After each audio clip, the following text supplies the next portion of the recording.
새 정부는 K컬처 시장 300조 원 시대를 열겠다는 비전을 제시하며 문화 강국 도약을 선언했는데요. 새 정부의 문화정책 방향과 과제를 한국예술종합대학교 이동현 교수와 함께 자세하게 짚어보겠습니다. 네, 안녕하십니까? 안녕하세요. 네. 한편 이재명 대통령은 취임 선서식에서 문화 산업에 대한 비전을 밝혔습니다. 관련 내용 먼저 들어보시죠. 문화가 꽃피는 문화 강국으로 나아가겠습니다. 오직 한없이 갖고 싶은 것은 높은 문화의 힘이라던 백범 김구 선생의 꿈이 이제 일부 현실이 되어가고 있습니다. K-팝부터 K-드라마, 무비, K-뷰티의 K-푸드까지 한국 문화가 세계를 사로잡고 있습니다. 문화가 곧 경제이고 이제 문화가 국제 경쟁력이 됐습니다. 한국 문화의 국제적 열풍을 문화산업 발전과 좋은 일자리로 연결시켜야 합니다. 대한민국의 문화산업을 더 크게 키우겠습니다. 적극적인 문화예술 지원으로 콘텐츠의 세계 표준을 다시 쓸 문화강국, 글로벌 소프트파워 5대 강국으로 도약할 것입니다. 네, 영상에서 보신 것처럼 이재명 대통령이 콘텐츠 지원을 강화해서 글로벌 빅5 문화 강국을 실현하겠다 이런 비전을 밝혔습니다. 이런 비전을 내놓은 배경과 의미 어떻게 좀 정리할 수 있을까요? 네, 그 대통령께서 발표하신 문화 공약 중에 아주 눈에 띄는 것은 K컬처 300조 원 시대를 열겠다라고 하셨던데요. 이미 사실은 한국은 K컬처의 문화 강국이라고 볼 수 있는데요. UN 개발회의 그 창조경제 2024년 그 세계시장 전망 보고서에 따르면은 한국은 이미 그 콘텐츠 수출로 봤을 때 세계 5위에 해당되고 또 출판과 관련된 ISBN과 관련해서는 33만 건으로 세계 3위에 기록될 정도로 이미 한국은 뭐 문화 강국으로 높이 평가받고 있습니다. 그렇지만 또 한국의 새로운 문화 정책과 새로운 국가의 그 정책 제안들이 잘 마련이 된다고 한다면은 지금 그 한국의 수출이 2023년으로 봤을 때는 콘텐츠가 153조 원이거든요. 네. 5년 안에 저는 300조 원을 충분히 달성할 수 있을 거라고 생각하고요. 그건 아마도 우리 K 콘텐츠가 갖고 있는 시장의 잠재력 때문이 아닌가 싶습니다. 그리고 뭐 콘텐츠 세계 시장은 미국이 압도적으로 1위입니다. 거의 40% 이상을 차지하고 있지만 일본이나 중국, 뭐 영국, 프랑스 같은 2위권 이후의 국가들의 그 비율은 그렇게 높지가 않습니다. 네. 그래서 우리가 잘만 하면은 세계 5대 소프트 문화 강국뿐만 아니라 일본을 제치고 세계 2위까지도 갈 수 있지 않을까 이렇게 전망해 볼 수 있겠습니다. 네. 관련해서 문화 재정을 대폭 확대하겠다 이런 공약도 내세웠습니다. 이걸 통해서 창작 환경을 개선하고 또 인프라를 구축하는 데 투자하겠다 이렇게 밝혔는데 구체적으로 어떤 내용이 담겨 있는지 좀 설명을 해주시죠. 네, 올해 문체부의 그 문화예산 총 7조 한 600억 좀 됩니다. 한 1% 조금 넘는 수치가 되는데요. 이재명 대통령 후보 시절 때부터 문화예산을 대폭 늘리겠다라고 이렇게 말씀해 주셨고 아마 재임 기간 5년 이후에 되게 되면은 한 2% 이상의 문화예산이 아마 역대 최초로 아마 달성되지 않을까 생각을 합니다. 그렇게 되면 많은 그 문화 관련된 일들을 할 수 있을 것 같은데요. 특히 또 아까 말씀드렸던 그 300조 원을 열 수 있는 그런 콘텐츠 R&D에 그 적극적인 투자가 이루어질 것 같고요. 또 예술인들을 위한 또 다양한 사회복지나 아니면은 또 사회보장 제도가 이루어질 수 있을 것 같고 또 국민들의 문화복지도 향상되고 또 지역의 다양한 문화 인프라들이 확대될 수 있는 이른바 문화 강국의 시대가 열리지 않을까 이렇게 생각을 합니다. 네. 인프라를 좀 확대한다는 차원에서 그 K-팝이 아주 전 세계적으로 인기지만 정작 전문 공연장은 좀 부족하다 이런 지적이 많습니다. 관련해서 더 많은 인원들이 함께할 수 있는 K-팝 전용 공연장, 이른바 K-팝 아레나를 조성하겠다 이런 계획도 나왔습니다. 네, 그 조선일보 2025년 5월 29일자 기사를 보니까 상반기에 1사분기에 한국을 찾은 관광객들이 387만 명이라고 합니다. 그중에서 K-팝을 보러 오겠다고 이렇게 응답했던 그 응답률이 37.7%가 될 정도로 한국에 오는 많은 관광객들의 대부분이 K-팝을 보고 싶어서 직접 경험하고 싶어서 오시는데요. 사실 근데 한국의 K-팝의 공연장 시설은 매우 열악한 수준에 네. 있습니다. 전문 공연장 제대로 하나 없고요. 최근에 이제 그 리모델링한 그 K-스포 돔 같은 경우도 뭐 기껏해야 한 15,000에서 2만 석밖에 되지 않습니다. 대형 공연이 이루어지려면은 사실은 공연장이 아레나 공연장이 한 2만 석 되고요. 그다음에 지붕이 덮여 있는 도문 같은 경우는 한 5만 석 되고 스타디움급이 한 7만 석 정도가 네. 됩니다. 한국의 K-팝 아티스트들은 7만 석을 다 채울 수 있는 그런 역량을 그렇죠. 갖고 있기 때문에 네. 아마도 앞으로 한국의 아레나급 공연장뿐만 아니라 5만 석, 7만 석 되는 공연장들이 많이 생겼으면 좋겠고요. 더불어서 또 그 지방자치단체 또 운동시설들 특히 그 스타디움 같은 게 많잖아요. 그거를 이제 해외의 그 축구 클럽들 같은 경우에는 그 축구장 잔디하고 공연장 바닥을 이렇게 자동으로 이렇게 옮기게끔 되어 있습니다. 네. 그래서 그런 시설을 잘 투자하면은 전국에 많은 그 스타디움들이 수만 명의 K-팝 관객들을 유치할 수 있는 그런 시설이 되지 않을까 생각합니다. 네. 워낙 K컬처가 전 세계적으로 인기이기도 하지만 이와 관련해서 K컬처를 글로벌 브랜드로 만드는 작업도 추진이 된다고 합니다. 이게 실현이 되면 경제적인 파급력도 굉장히 상당할 것으로 예상이 되는데 어떤 내용인지 소개를 좀 해주시죠.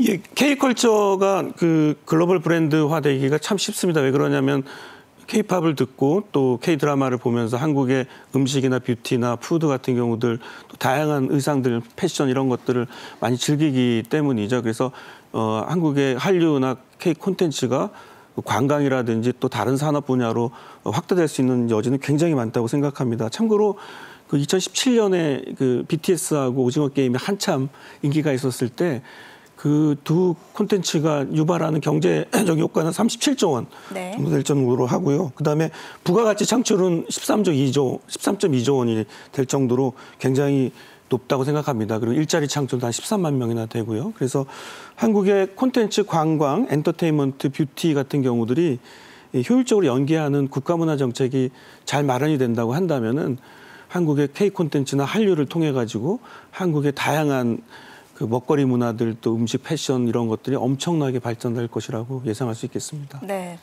또 투자 활성화를 위해서 콘텐츠 제작비에 대한 세액공제 확대도 추진이 된다고 합니다. 그런데 콘텐츠마다 그 형태가 다양하잖아요. 그런 만큼 좀 다양한 방식에 잘 맞는 지원 방식 필요할 것으로 보이는데 어떤 방향이 좀 맞다고 보시는지요? 콘텐츠 제작이 굉장히 고도화되면서 비용이 많이 발생됩니다. 네. 그래서 수익이 많이 나지 않는 게 현실인데 참고로 이제 한국이 산업적으로 키우고 있는 반도체라든지 에너지 분야와 관련해서는 세액 공제가 한 15에서 20%, 25%까지 세액 공제가 되거든요. 근데 네. 문화 쪽 분야는 제대로 된 세액 공제가 되지 않고 있는 중입니다. 그래서 특히 또 공연이라든지 음반이라든지 또 이런 분야의 또 부가세 같은 경우도 면세될 필요가 있고 게임과 관련된 그 개발과 관련된 제작비가 많이 듭니다. 네. 거기에 대한 세액 공제가 이루어지면 너무 좋을 것 같고요. 또 게임 같은 경우는 해외에서 수출을 많이 하기 때문에 해외에서 법인세를 이미 내고 있습니다.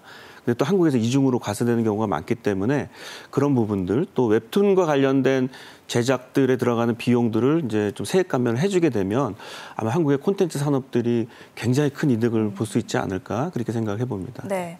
또 이 콘텐츠를 담을 플랫폼을 키우는 것도 굉장히 중요한 문제인데 관련해서 KOTT를 육성하겠다. 이것도 공약의 중요한 한 축이었던 것 같습니다. 주요 계획은 어떤 방향성을 담고 있는지도 설명 부탁드리겠습니다. 네, 그 넷플릭스가 2014년 기준으로 거의 9천억의 매출을 발생했고 수익도 굉장히 한 170억 규모로 냈어요. 근데 네. 한국의 대표적인 OTT라고 할 수 있는 티빙이나 웨이브 같은 경우는 작년 기준으로 710억과 277억의 손실을 낼 정도로 아직까지는 한국의 OTT가 제대로 발전하지 못하고 있는 것 같아요.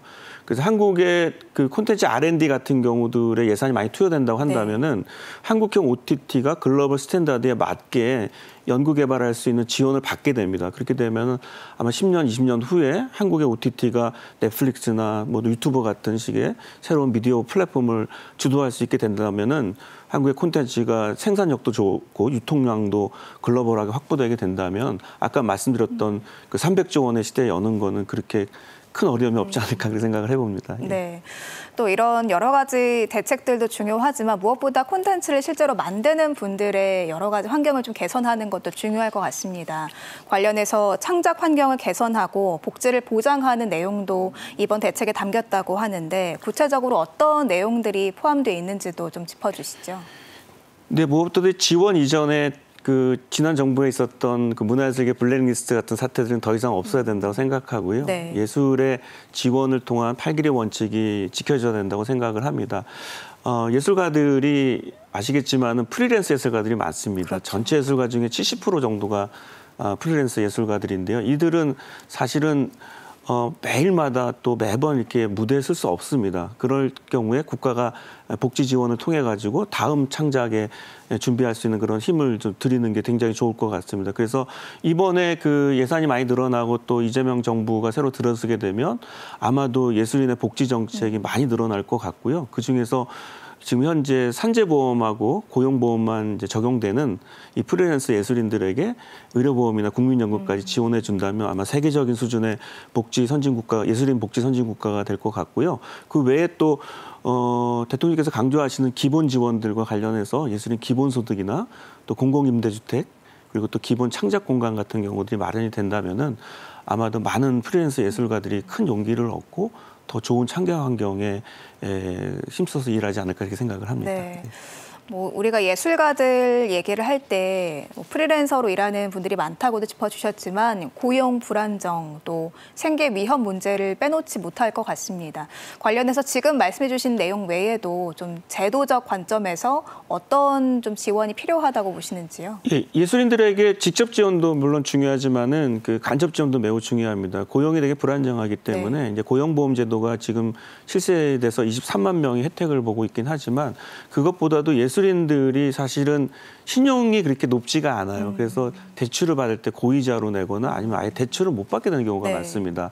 그래서 새로 창작을 만들거나 또 자녀들의 학비를 또 부담을 해야 되거나 또 뭐 주택을 마련하거나 이런 거 할 때 정부가 이런 부분을 아주 저금리로 금고를 만들어 가지고 지원해 줄 수 있다고 한다면은 예술인들의 생활이 안정되고 그런 간접 지원을 통해서 예술인의 창작 환경이 개선되게 되면 정말 좋은 작품들이 만들어질 수 있지 않을까. 그런 점에서 예술인들에 대한 간접 지원 그리고 예술인 금고를 통한 이런 생활 지원들이 또 추가로 지원되는 게 바람직하다고 생각합니다. 네.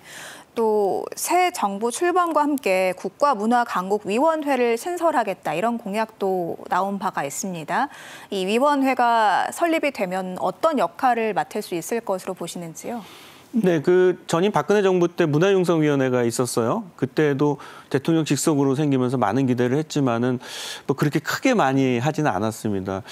대통령 직속으로 K문화강국위원회가 신설이 되게 된다면은 문체부가 갖고 있는 부처의 그 범위를 넘어서서 다른 부처와 이렇게 연계할 수 있는 융합적인 문화 정책들이 많이 만들어질 수 있을 것 같고요. 또 국민들의 문화 복지를 대폭 확대하거나 또 지역 문화가 많이 실현될 수 있는 그런 그 국가 단위에서의 그 국가 문화 정책이 제대로 이제 발돋움될 수 있는 그런 계기가 될 수 있다라는 점에서 문화부 부처에 한정되지 않고 대통령이 직접 문화를 챙기는 그런 위원회가 실질적으로 힘을 발휘하게 된다면은 한국이 정말 큰 문화 강국으로 발돋움하지 않을까 생각합니다. 네. 또 마지막으로 지역의 문화자치 강화를 위한 정책도 필요할 것 같고요. 교수님께서 보시기에 문화 강국을 위한 전략 어떤 게 필요하다고 보시는지 간략하게 좀 말씀 부탁드리겠습니다. 무엇보다도 국민들이 문화적인 권리가 많이 확보돼서 자신이 살고 있는 일상생활 속에서 책도 많이 읽고 도서관도 많이 가고 미술관도 많이 가고 하는 국민의 생활 속에서의 문화 권리가 실현되는 게 매우 중요하고요. 또 예술인들이 좀 안정되게 행복한 삶을 누릴 수 있는 그런 창작 환경이 개설되는 것도 물론 중요하고요. 또 무엇보다도 지역에 살고 있는 많은 국민들이 그 제일 지역에 대해서 어려움을 호소하고 있는 게 문화적 격차입니다. 네. 좋은 공연을 못 보고 또 좋은 미술 관람을 못하는 것에 대한 불만이 많은데 그 지역 문화 격차가 해소되고 지역의 문화적 고유성이 실현돼서 그 지역에 정말 진정한 의미의 문화 자체가 실현이 된다면은 이재명 정부가 진정한 의미에서 김구 선생님이 말씀하시는 그런 문화 강국, 문화 국가가 되지 않을까 이렇게 생각을 합니다. 네, 오늘 말씀 여기까지 듣겠습니다. 지금까지 한국예술종합대학교 이동현 교수와 이야기 나눴습니다. 오늘 말씀 고맙습니다. 네, 고맙습니다.